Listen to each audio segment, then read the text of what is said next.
আর ছটা পোকা। ছটা পোকা কি কি মায়েরা? কাম, ক্রোধ, লোভ, মোহ, মদ, মাৎসর্য। এবার আপনারা বলবেন এগুলিকে দমন করা যায় না, সত্যি যায় না। আপনি কাম দমন করতে পারবেন? কোনো মতেই পারবেন না। কাম তো এক রকম নয়, কাম অনেক রকমের হয়। বাড়ির প্রতি কামনা, গাড়ির প্রতি কামনা, সুন্দরী নারীর প্রতি কামনা, অর্থের প্রতি কামনা, ক্ষমতার প্রতি কামনা।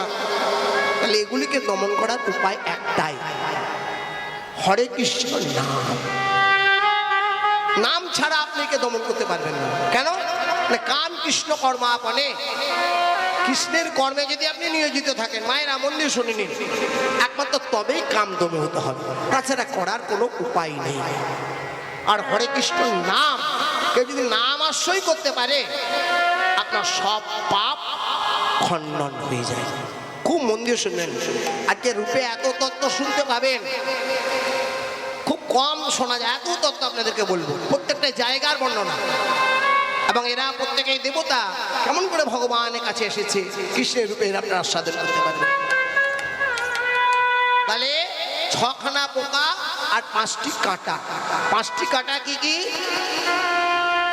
জাতি বিদ্যা মহাত্মঞ্চ রূপ যৌবন ভক্তিষু পঞ্চকণ্টকা। জাতি, কারো নিজের জাতির প্রতি অহংকার, আমি ব্রাহ্মণ, আমি বৈশ্য, আমি ক্ষত্রিয়, এই ব্রাহ্মণত্বের অহংকার থাকলে আর যা হোক গৌর গোবিন্দের চরণে আশ্রয় হয় না। জাতি বিদ্যা, বিদ্যা মানে পড়াশোনার অহংকার, রূপের অহংকার, যৌবনের অহংকার, এগুলিতে ভগবান পাওয়া যায় না। মায়েরা, তাহলে তুলনা হলো না। এবার কার সাথে তুলনা দেব? ফুলের সাথে হলো না, বিদ্যুতের সাথে হলো না, সূর্যের কিরণের সাথে হলো না, চাঁদ। কেউ যদি দেখতে ভালো হয়, আমরা কি বলি? খুব সুন্দর দেখতে, চাঁদ মুখ। তাহলে চাঁদের মতো আকাশের চাঁদ সবচেয়ে দেখতে সুন্দর। সে মনে মনে চিন্তা করত যে আমার চাইতে সুন্দর জগতে কেউ নেই। চাঁদ মনে মনে ভাবতো আমি সবচেয়ে সুন্দর। কিন্তু যেই না চাঁদ, মন দিয়ে শুনবেন, আমার গৌরাঙ্গের বদন দর্শন করলো, যে জগতে আমার চাইতে সুন্দর রয়েছে, সে গৌর। গৌর চাঁদ আমার চাইতে সুন্দর। তখন আকাশের চাঁদ, কি সুন্দর পদের ব্যাখ্যা, ওরা তত্ত্বটা বলছি। আকাশের চাঁদ আত্মহত্যা করার জন্য আকাশ থেকে ঝাঁপ দিয়ে দিলেন, এত উঁচুতে ঝাঁপ দিয়েছে, খণ্ড খণ্ড হয়ে গেল। কটা খণ্ড? 10টা খণ্ড। সে 10 খণ্ড পড়লো কোথায়? পরিদশ নখরূপ ধরি, চৈতন্য মহাপ্রভুর চরণের যে 10টা নখ, সেই 10টা নখে গিয়ে পড়লো। তাই আখর কেমন? আচ্ছা, চাঁদের সাথে গৌরীর তুলনা হয়? জয় রাধে। ভাগবত কি বলে দেখুন, যে চাঁদের সাথে আমার গৌরাঙ্গের তুলনা হয় না। কেন না? চাঁদের কলঙ্ক আছে। চাঁদের কলঙ্ক আপনারা জানেন। আচ্ছা, চাঁদের বর্ণনা একটু বলে দিই। চন্দ্রদেব, মায়েরা খুব মন দিয়ে, চন্দ্রদেব তার 27টি স্ত্রী। চাঁদের কতগুলো স্ত্রী বললাম? এই যে 27। দক্ষ রাজা তার 60টি মেয়ের মধ্যে 27টা মেয়ের সাথে চাঁদের বিয়ে হয়। 27। এই 27টা মেয়ের নাম আপনারা জানেন? পাঁজি খুললে দেখবেন বলে আজকে অমুক নক্ষত্র, কালকে রোহিণী, পরশু ভদ্রা, বলে না ফাল্গুনী, এক একটা নক্ষত্র প্রত্যেক দিন আসে, অমুক নক্ষত্র। এরা হলো চন্দ্রদেবের স্ত্রী। যখন চন্দ্রদেব যে স্ত্রীর সঙ্গে বাস করে, যেদিন চন্দ্র রোহিণীর সঙ্গে বাস করে, রোহিণী নক্ষত্র। যেদিন চন্দ্র ভদ্রার সঙ্গে বাস করে, ভদ্রা নক্ষত্র। এই 27টি হলো নক্ষত্র, হলো চাঁদের স্ত্রী। কিন্তু এতগুলো স্ত্রী থাকতেও মায়েরা, চন্দ্রদেব বলল কি, তার গুরু পত্নী বৃহস্পতি স্ত্রী তারাকে হরণ করলেন। তারা চন্দ্রের, সবাই মন দিয়ে শুনবেন, অত্রি মুনির পুত্র হলো চন্দ্র। আর চাঁদ আর তারার যে ছেলেটা হলো সন্তান, বৃহস্পতির স্ত্রী তারা আর চাঁদ, তার নাম বুধ। বুধের পুত্র পুরুরুবা, পুরুরুবার বংশধর হলো যজাতি। নামটা শুনে নিন। এই যজাতির দুটি স্ত্রী, একটা দেবগুরু শুক্রাচার্যের মেয়ে শর্মিষ্ঠা, আর একটা শর্মিষ্ঠার দাসী, যদি সে রাজরানী ছিলেন, রাজকন্যা ছিলেন, দেবযানী। তাহলে মায়েরা মন দিয়ে শুনবেন, যজাতির দুটি স্ত্রী, এগুলো জানলে অনেক কিছু বুঝতে পারবেন। যজাতির দুটি স্ত্রী, একটা শর্মিষ্ঠা শুক্রাচার্যের মেয়ে, দেবগুরু দত্তগুরু শুক্রাচার্য, আর দেবযানী। এই শর্মিষ্ঠার বংশধর হলো যদু, আর যদু বংশে জন্মগ্রহণ করলেন ভগবান শ্রীকৃষ্ণ। আর যজাতির আরেকটা স্ত্রী দেবযানী, সেই দেবযানীর যারা সন্তান তারা হলেন কৌরব আর পাণ্ডব, তারা হলেন কৌরব পাণ্ডব বংশ, আর এরা হলেন যদু বংশ কৃষ্ণ। এই হলো চন্দ্রবংশের কথা। তো চন্দ্রদেব মায়েরা যখন গুরুপন্থীকে হরণ করলেন, বৃহস্পতি অভিশাপ দিলেন, চন্দ্রদেব এই যে তোমাকে অভিশাপ দিলাম, তোমার যে 16 কলা চান ক্ষয় হয়ে যাবে, যাও, তোমার ক্ষয় রোগ হয়ে গেল। চন্দ্রদেবের 15 কলা শেষ মায়েরা, 15টা শেষ, একটা কলা বেঁচে আছে। চন্দ্রদেব এলেন কার কাছে? ভোলানাথের কাছে। হে ভোলানাথ, তুমি রক্ষা করো। ভোলানাথ তখন চাঁদের ওই একটা কলা তার জটাতে স্থান দেয়। সেই থেকে ভোলানাথের নাম হলো চন্দ্রশেখর বা চন্দ্রচূড়, ভোলানাথ চন্দ্রচূড়। এইবার তাহলে চাঁদের কিন্তু 16 কলা রইল না, 15 দিনে পক্ষ হয়ে গেল। অমাবস্যা পূর্ণিমা 15, চাঁদের 16 কলা থাকলো না। কিন্তু এখানে একটা প্রশ্ন আপনারা সবাই সাধন করে নিন, পাপ বাপকেও ছাড়ে না। যে পাপ করবে তাকে তার শাস্তিও পেতে হবে। চন্দ্রদেব জন্মগ্রহণ করলেন মায়েরা, নাম হলো তার অভিমন্যু। মন দিয়ে শুনে নিন, ভগবান কৃষ্ণের ভাগ্নে হয়েও অভিমন্যুর মৃত্যুতে ভগবান তাকে রক্ষা করলো না। কেন না, অভিমন্যু চন্দ্রদেবের অবতার, তার 16 কলা, অত 16 বছরই অভিমন্যু বেঁচে ছিলেন। 16 বছর পরে আবার চন্দ্রলোকে ফিরে গিয়েছিলেন। এই হলো চন্দ্রদেবের কথা। তাহলে চাঁদের সাথেও আমার গৌরাঙ্গের রূপের তুলনা হয়।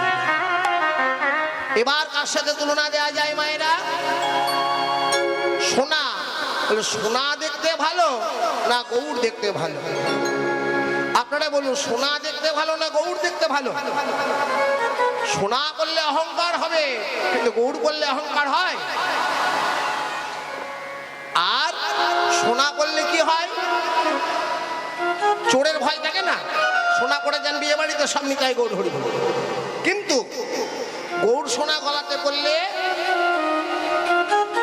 আপনি চোরকে বরং ডেকে বলবেন, ভাই একবার হরি বলবেন। গৌরাঙ্গের রূপে তুলনা হলো না। এই যে আমার বাড়ি কোথায় জানেন? কোথায় বলুন তো? বীরভূম জেলা। আচ্ছা, বীরভূম জেলার ভাষা কেমন? রাঢ় ভাষা, রাঢ় দেশ, রাঢ় বলে না? বীরভূম, বাঁকুড়া, পুরুলিয়া। বীরভূমে জানেন তো কিছু বিশেষত্ব আছে। আপনারা কি বলেন কেন? আর বীরভূমে কেনে, কেনে আবার ঘুমাতে যায়, আপনারা বীরভূমে করে শুতে যা, রাঢ় ভাষা। তাই দেখুন, গোবিন্দ দাস ঠাকুর যখন বীরভূম জেলা গিয়েছিলেন, রাঢ় দেশ, বীরচন্দ্রপুর এক চক্রাধাম, নিতাই ভাই জন্ম। সেই নিতাই দেশে গিয়ে দেখছে ছেলেরা গৌর গৌর বলে কীর্তন গেছে। তিনি তখন একটি পদাবলী লিখেছেন বীরভূমের রাঢ় দেশের জন্য। সবাই মিলে এই পদটা আশ্রয় করে সবাই উলুধ্বনি দেবেন। ধবল পাটের জোর পড়েছে, রাঙা রাঙা পাড় দিয়েছে, বলে গৌড় দেখতে কেমন? না ধবল পাড়, ধবল মানে কি বলুন তো? সাদা, সাদা ধুতি, রাঙা পাড়, রাঙা পাড় মানে লাল পাড়, লাল পাড়, সাদা ধুতি, যে ধুতিটা দেখছেন না সাদা ধুতি লাল পাড়, এটা ধবল পাটের জোর, রাঙা পাড়। আমার গৌরাঙ্গের ভূষণ তো রয়েছে অলংকার, বাঘ, এরকম বাঘ মল, বাঘ আর মল মানে পাতা, আর সোনার নুপুর একসাথে তিনটি পড়ে আছে চরণে। কি কি পড়ে আছে চরণে দেখুন, একটা বাঘ মানে গোল, মল মল,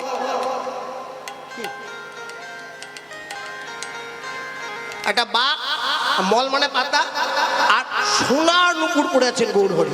কি সুন্দর পদটি, বাঘ মল সোনার নুপুর তাতে বাজে মধুর মধুর, বাগিনা সোনা নুপুর তাতে বাজে মধুর মধুর, বাগিনা সোনা নুপুর তাতে বাজে মধুর মধুর। তবে দেখিয়া ভুবন মুরছা আবার ধবল পাতে জোরে পড়েছে, জয় রাধে। রাগা রাগা করে দিয়েছে, চরণ তলে জল যায় কোথায় কোথায় কোথায়, ও হরি রে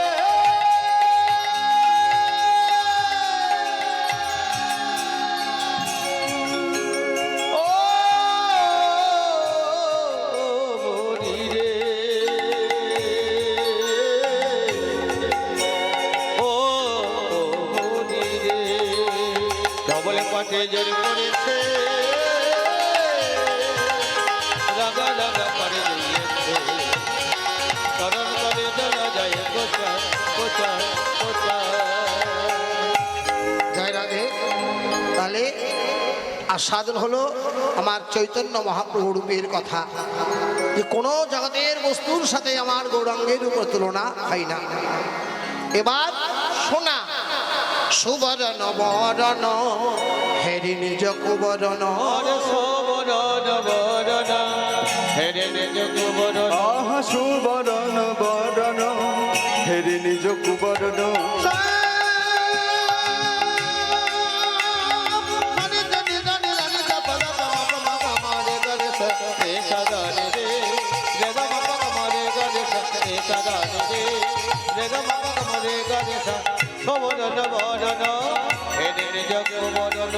বৈঠল অনল সন্তা পেরে, বৈঠল অনল সন্তা,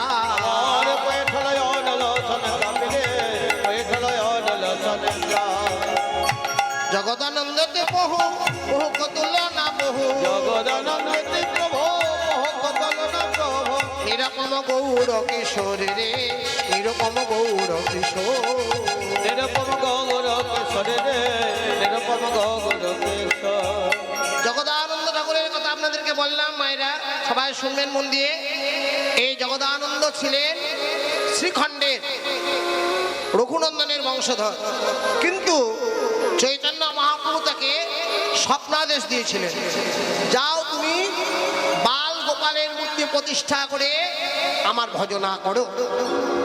তখন জগদানন্দ ঠাকুর ওই শ্রীখণ্ড পরিত্যাগ করে দিয়ে বীরভূম জেলার জোপলাই নামে একটি গ্রামে বাল গোপালের মন্দির প্রতিষ্ঠা করে তিনি সেখানে তার সারা জীবন কাটিয়ে দিয়েছিলেন। অগণ নিরুপম গৌর কিশোর,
Pama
আরে গগরকে সারি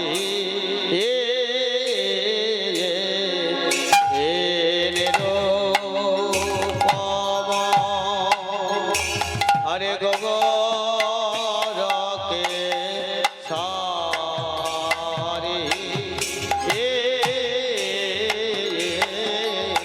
আরে আরে গগরকে সারি আরে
আরে এবার আমরা ভগবান শ্রী কৃষ্ণের রূপের কথা আমরা আস্বাদন করি। ভগবান শ্রীকৃষ্ণের রূপ, তার আগে চলুন মায়েরা সবাই মিলে উলুধ্বনি হরিধ্বনি করতে করতে মধুময় শ্রীধাম বৃন্দাবনে যাই। বৃন্দাবনে যেতে হয়, একটা ভজন গাই, সবাই মন দিয়ে শুনবেন। বৃন্দাবনের বিখ্যাত হলো বাঁকে বিহারী লাল। বৃন্দাবনে বাঁকে বিহারী যাই তো, গেছেন তো বৃন্দাবনে? এখানের মধ্যে কারা কারা বৃন্দাবনে গেছেন? প্রেম সে বলো রাধে দেখি। যারা বৃন্দাবনে গেছেন লক্ষ্য করে দেখবেন, বৃন্দাবনের বিখ্যাত হলো বাঁকে বিহারী। মেরে বাঁকে বিহারী লাল, मेरे बांके बिहारी लाल, तू इतना ना करो सिंगार नजर लग जाएगी।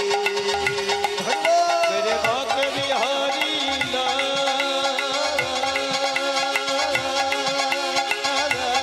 इतना ना करियो सिंगार, तेरे नजर लग जाएगी। मेरे बांके बिहारी लाल,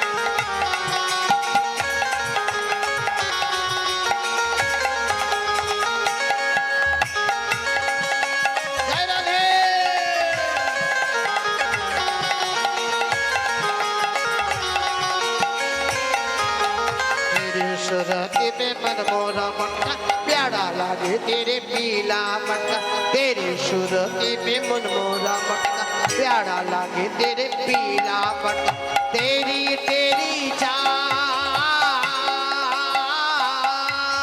तेरी तेरी चाल तू इतना न करो सिंगार नजर लग जाएगी हरि बोल। मेरे बाके बिहारी लाल इतना न करियो सिंगार तेरे नजर लग जाएगी। जय राधे।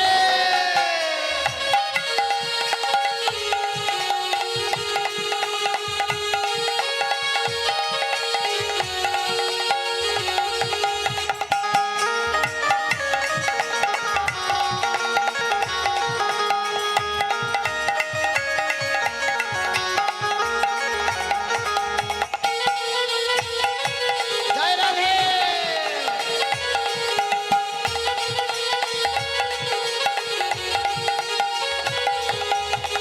बोलो रे बाके बिहारी लाल की। আচ্ছা বৃন্দাবনে বাঁকে বিহারী গেছেন, দেখেছেন? জগতের যতগুলি ভগবান শ্রীকৃষ্ণের বিগ্রহ দর্শন হয় আপনি যেখানেই দেখবেন সেখানেই দেখতে পাবেন যে ভগবান শ্রীকৃষ্ণের হাতে বাঁশি আছে। দেখুন সবার হাতে। একমাত্র বৃন্দাবনের বাঁকে বিহারী লাল, যারা বৃন্দাবনে গেছেন দেখবেন যে বাঁকে বিহারীর হাতে কিন্তু বাঁশি নেই, হাতে এইভাবে আছে। আপনি যদি দেখতে চান বাঁকে বিহারী না গিয়েও ঘরে ঘরেও দেখতে পারেন, মোবাইলে দেখতে পারেন বাঁকে বিহারীর ছবি। তাহলে বাঁকে বিহারীর হাতে বাঁশি নেই, আর বাঁকে বিহারীর চরণ দেখা যায় না। যারা বৃন্দাবনে বাঁকে বিহারী গেছেন দেখবেন যে বাঁকে বিহারীর চরণ দেখা যায় না, সবসময় চরণ ঢাকা থাকে। আর একটা জিনিস মন দিয়ে শুনবেন, যেখানে এই বিগ্রহ আছে সে আপনি ময়নাডাল যান, আর সে আপনি বীরচন্দ্রপুর যান, আর আপনি গৌরাঙ্গ মন্দির নবদ্বীপে যান, যেখানে এই বিগ্রহ থাকে ভোরবেলায় মঙ্গল আরতি হয়। এখানে হয়েছে মঙ্গল আরতি সকালে ভোরবেলায়, কারণ মঙ্গল আরতি করে ভগবানকে জাগানো হয়। আর দুপুরবেলায় তো জানেন ভোগ আরতি, সন্ধ্যাবেলায় হলো সন্ধ্যা আরতি। একমাত্র বাঁকে বিহারী মন্দির যেখানে ভোরবেলায় মঙ্গল আরতি হয় না। কেন হয় না এগুলি জানার আগ্রহ। বৃন্দাবনের বাঁকে বিহারীতে কেন মঙ্গল আরতি হয় না, কেন বৃন্দাবনের বাঁকে বিহারীর হাতে বাঁশি নেই, কেন বৃন্দাবনে বাঁকে বিহারীর চরণে নুপুর বা চরণ দেখা যায় না, ও মায়েরা জানতে চান না কেন বাঁশি নেই হাতে? সবার হাতে বাঁশি আছে, আর বৃন্দাবনে বাঁকে বিহারীর হাতে বাঁশি নেই। সব জায়গাতে ভগবানকে অক্রুত দিয়ে শৃঙ্গার করা হয়, একমাত্র বাঁকে বিহারীকে আতর দিয়ে শৃঙ্গার করানো হয়। আতর। বৃন্দাবনের বাঁকে বিহারীকে গোলাপ ফুল দেওয়া হয়, সব ইতিহাস আছে, এমনি এমনি করা হয়নি। দেখি কারা কারা এগুলি শুনতে চান, প্রেম সে বলো রাধে রাধে। সোনার মন্দির আমাদের এই সনাতন হিন্দু ধর্ম প্রত্যেকটি ধর্মকে সম্মান করে, প্রতিটি ধর্ম। হিন্দু সনাতন ধর্ম প্রত্যেকটি ধর্মকেই সম্মান করে। করিম বলে একজন মুসলমান, নামটা মনে রাখবেন, করিম।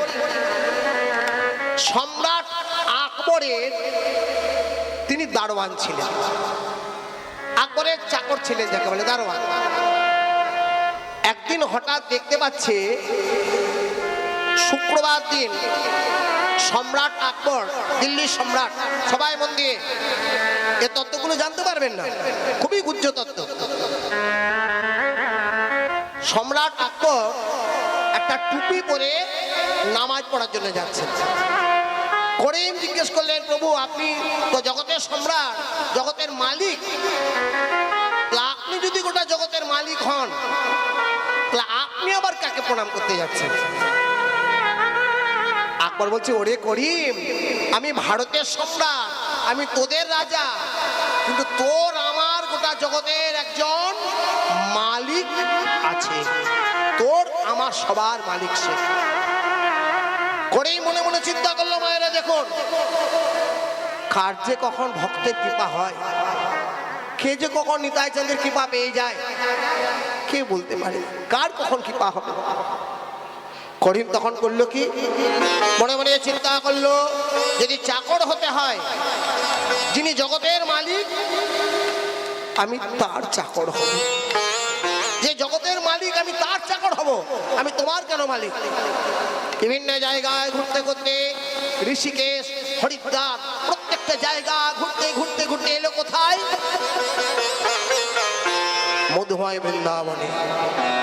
আর বৃন্দাবনে আপনারা যারা গেছেন জানেন, এইটুকু ছেলে পর্যন্ত বলে যে আমাদের মালিক বাঁকে বিহারী, সবকে মালিক বাঁকে বিহারী। জিজ্ঞেস করে ছাগো জগতের মালিক কে? বলে বাঁকে বিহারী।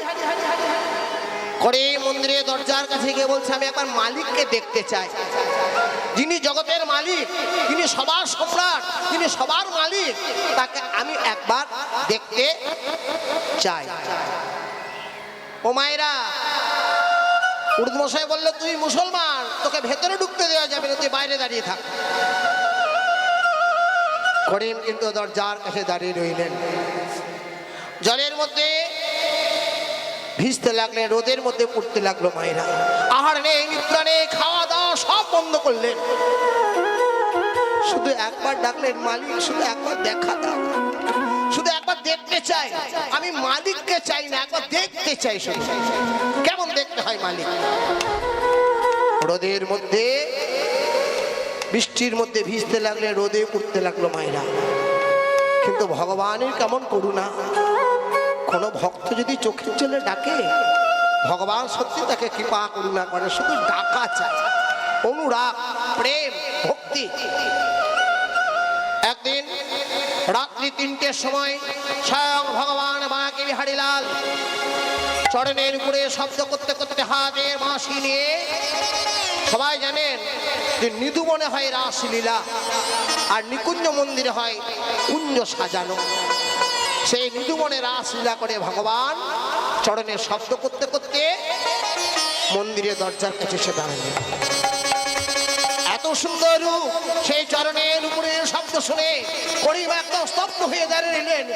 বরহাতি রাংনাটা বরবু করণেও করণিকার মিথ্যাদবা সেখানে কবি বৈ জয়ন্তে চমাল মাথায় ময়ূরের পাখা, চরণে সোনার নুপুর, হাতে মোহরবাসী, সর্বাঙ্গের সোনা, সর্বাঙ্গে চন্দনের গন্ধ। আহা, যিনি জগতের মালিক তিনি এত সুন্দর দেখতে হয়। তার মাথায় চূড়া, তার হাতে বাঁশি, চরণে নুপুর, সর্বাঙ্গে চন্দনের গন্ধ, গলায় বনমালা। মালিক এত সুন্দর দেখতে। কিন্তু মায়েরা, আপনি যদি কালকে বলেন যে আমি ভগবান দেখেছি, আমি কৃষ্ণকে দেখেছি, কেউ বিশ্বাস করবে? বলুন, কেউ বিশ্বাস করবে? জগতে সবাই বলে প্রমাণ চাই, প্রমাণ দিতে হবে যে তুমি যে দেখেছো। কিন্তু ভগবানের কেমন কৃপা, ভক্তকে যদি ভগবান কৃপা করে আর প্রমাণ লাগে না। কি করলেন না, স্বয়ং ভগবান বাঁকে বিহারী যেতে যেতে তার হাতের বাঁশিটা মন্দিরের দরজার কাছে ফেলে দিলেন, বাঁশিটা ফেলে দিলেন। আর যেই না বাঁশিটা ফেলে দিয়েছে, তখন করিম করলো কি, নয় হাতের বাঁশিটা সবাই মন্দির হাতের মধ্যে নিয়ে মনে মনে চিন্তা করছে, আহা মালিক দেখতে ভালো, কিন্তু মালিকের কোনো যত্ন নেই। এত সুন্দর বাঁশি সে ফেলে দিয়েছে। দেখুন করিম করলো কি, হাতের বাঁশিটা নিয়ে বুকের মধ্যে জড়িয়ে ধরেছে। এই সুন্দর বাঁশি সে বুকের মধ্যে জড়িয়ে ধরলেন। আর সকালবেলায় ঠিক ভোর 3টের সময় মায়েরা সবাই মন দিয়ে শুনুন, রাসলীলা হয়েছে, এবার মঙ্গল আরতি হবে। মন্দিরে ঘন্টা বাজাচ্ছেন ঠাকুরমশাই। করেই বললেন, ঠাকুরমশাই দাঁড়ান দাঁড়ান, আপনি কি করছেন? আপনি মঙ্গল আরতি করছেন? কেন? এই মাত্র স্বয়ং বাঁকে বিহারী এই মাত্র প্রবেশ করেছে। আমি এইমাত্র দেখলাম সারা গায়ে ঘাম, চন্দনের গন্ধ, ফুলের মালা, রাসলীলা করে এইমাত্র প্রবেশ করেছে। তাই আপনি এখন আরতি করবেন না। দেখুন দেখুন দেখুন, এই দেখুন এই বাঁশিটা আমার বাঁকে বিহারি ফেলে গেছে। যেই না ঠাকুর বসে হাতের বাঁশি দেখেছেন, এই সেই বাঁশি, যে বাঁশি বাঁকে বিহারি হাতে ছিল, ওই বাঁশিতে যত শোনা, এই বাঁশিতে তত শোনা, ওই বাঁশির মধ্যে যত মণিমুক্ত, এই বাঁশির মধ্যেই তত মণিমুক্ত হীরা। নয়নে চলে কাঁদতে কাঁদতে মা গো,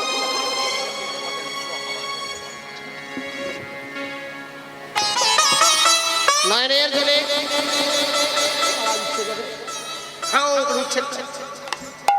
যেই নয় নয়নের জলে কাঁদতে কাঁদতে ঠাকুর মশাই ওরে করি, আমি সারা জীবন কত একাদশী করেছি, সারা জীবন কত প্রসাদ সেবা করেছি, সারা জীবন আমি কত সাধন ভজন করলাম, কিন্তু আমি বাঁকে বিহারীকে পেলাম না।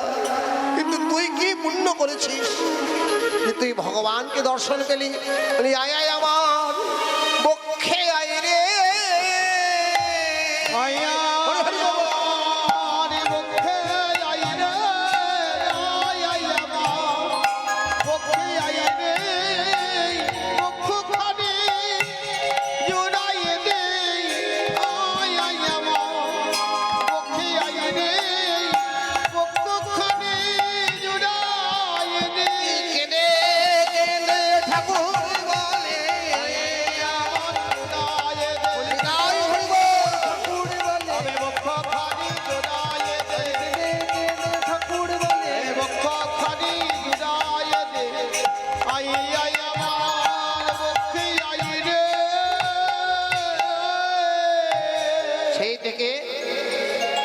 মুসলমানকে সম্মান দেওয়ার জন্য এই সনাতন হিন্দু ধর্মের ঐতিহ্য দেখুন, আজও বাঁকে বিহারী হাতে বাঁশি দেওয়া হয় না, আজও তার হাতে বাঁশি নেই।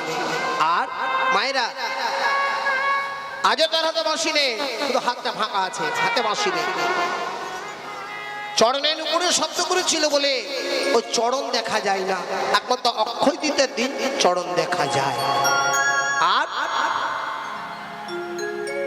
সারা রাত ধরে রাসলীলা করে, সেই জন্য বাঁকে বিহারীর মায়েরা মঙ্গল আরতি হয় না, ঘন্টা বাজানো পর্যন্ত হয় না যে বাঁকে বিহারী জেগে যাবে, শুধু করতালি দিয়ে বাঁকে বিহারীকে জাগানো হয়।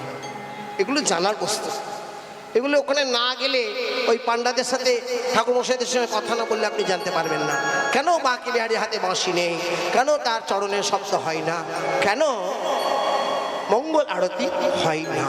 আস্বাদন হলো, চলুন সবাই বাঁকে বিহারী গুণগান করে আমরা ভগবান শ্রীকৃষ্ণের লীলা আস্বাদন করি। প্রেম সে বলো বাঁকে বিহারী লাল কি।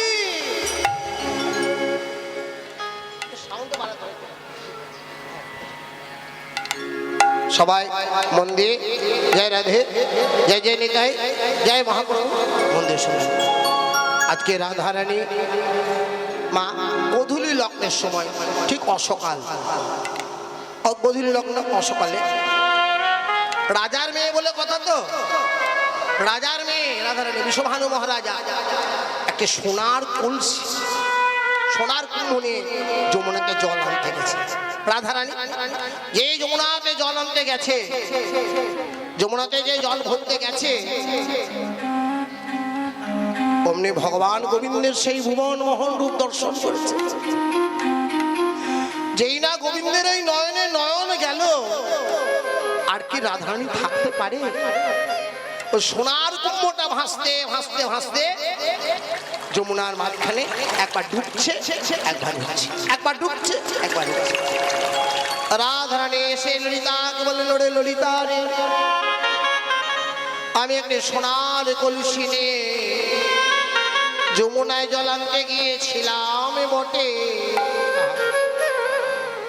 কিন্তু যেই না ভুবন মোহন রূপে নয়নে গেল, ভুবন মোহন রূপে নয়নে গেল, যেই না ওই ভুবন মোহন রূপে আমার নয়নে গেল, ওই না ভুবন মোহন রূপে নয়নে গেল, আমার সোনার কুম্ভ একটু একটু একটু করে যমুনার মাঝখানে একবার ডুবে একবার ভাসে। একবার ডুবে একবার ভাসে। ওরে আমার সোনার কলসি আমি হারিয়ে দিয়েছি। ললিতা বললে যোগরাধে তুমি তো রাজার মেয়ে রাজকুমারী, তুমি সোনার কুম্ভ ভাসিয়েছ ঠিকই, কিন্তু আমাদের জন্য তুমি কি এনেছ বলো? রাধারানী কেঁদে কেঁদে বলে ললিতা রে আমি সোনার কুম্ভ ভাষায় কি এনেছি জানি? দুটি নয়ন কুম্ভ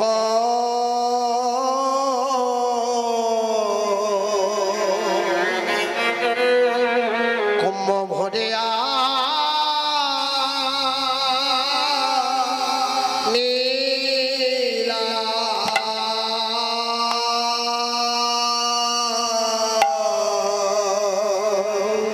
নিতাই গৌর হরি হরি বল।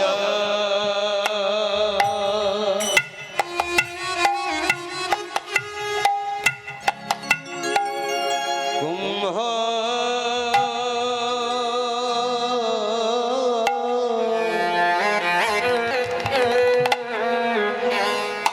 আমি ভরিয়া নীলা ওই ভুবন মোহন রূপে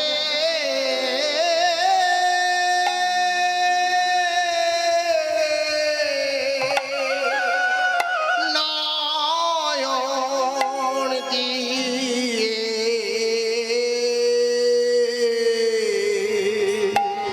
দুটি নয়ন কুম্ভ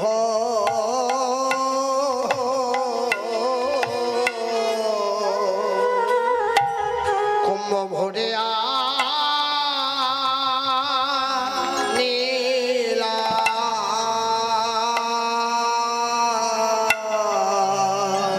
ওরে ওয়না রূপে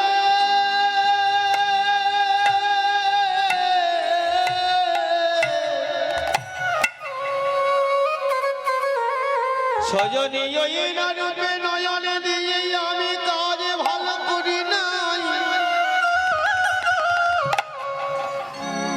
সজনী রে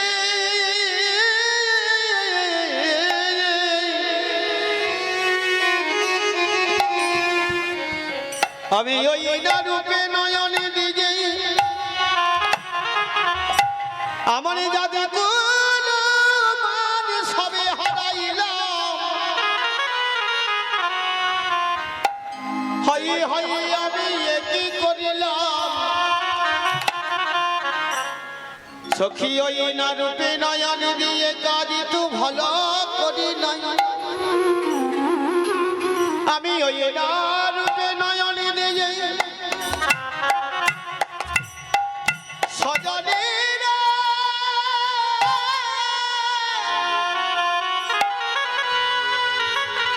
সজনী রে আমি ওয়না রূপে নয়ন দিয়ে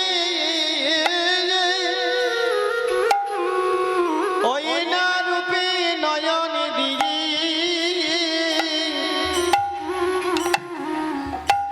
আমি ওয়না রূপে নয়ন দিয়ে ঘরের কথা ভুলে গেলাম। সজনী আমি হাই হাই আমি কি করিলাম? দুটি নয়ন কুম্ভ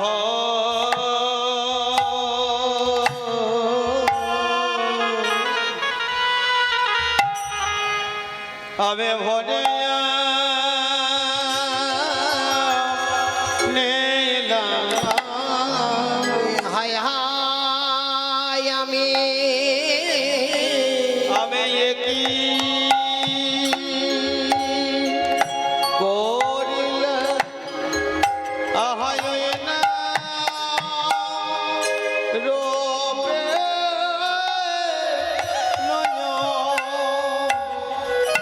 দিয়ে আমি হায় হায় আমি কি করিলাম?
কাজে তো ভালো করি নাই রে ওই না রূপে নয়ন দিয়ে আমি কাজে তো ভালো করি নাই রে ওই না রূপে নয়ন দিয়ে কাজে তো ভালো করে আহায় ওই না রূপে নয়ন দিয়ে আমি কাজে তো ভালো করি নাই রে ওরে আমার প্রাণ সজনে কাজে তো ভালো করি নাই রে ওরে আমার প্রাণ সজনে আমি কাজে তো ভালো করি নাই রে ওই না রূপে নয়ন দিয়ে আমি কাজে তো ভালো করি নাই রে ওই না রূপে নয়ন দিয়ে আমি কাজে তো ভালো তাই হইব ওইরা রূপে নয়ন দিয়ে আমি কাজে তো ভালো করে নাই ওইরা রূপে নয়ন দিয়ে দুটি নয়া